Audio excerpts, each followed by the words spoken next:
Dito po yung sa Barangka po, ito po yung mga nilagyan ko po ng stickers na mga tricycle drivers po.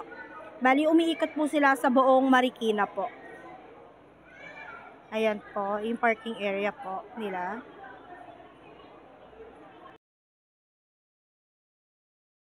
Dito naman po yung sa Providence sa loob po. Diyan po yung mga paradahan po ng sa Tanyong na nilagyan din po namin ng sticker. Ito po yung labasan po pa Providence Village po.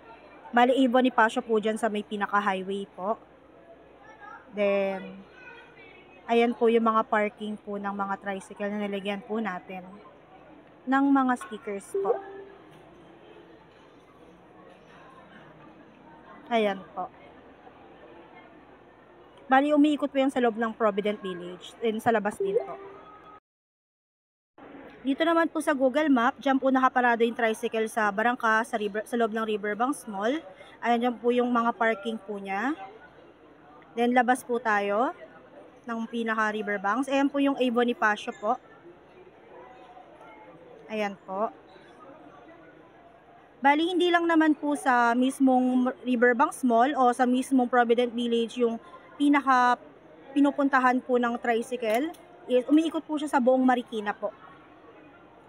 Kahit po sa pinakasulok po ng maliit na po yung pinakadaanan, basta kaya yung tricycle, pwede po siya doon na makapasok po. Ayan po, Bonifacio po.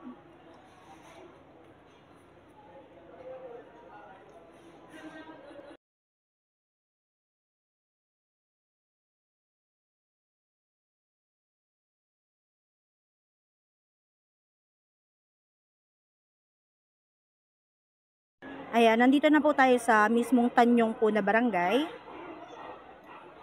Yung sa may po, Barangka po yun, na barangay po.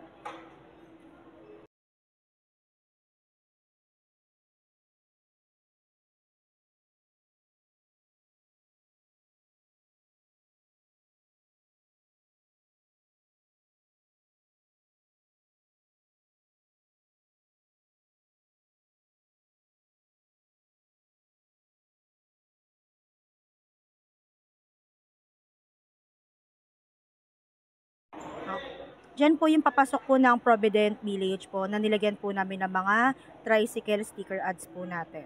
Thank you!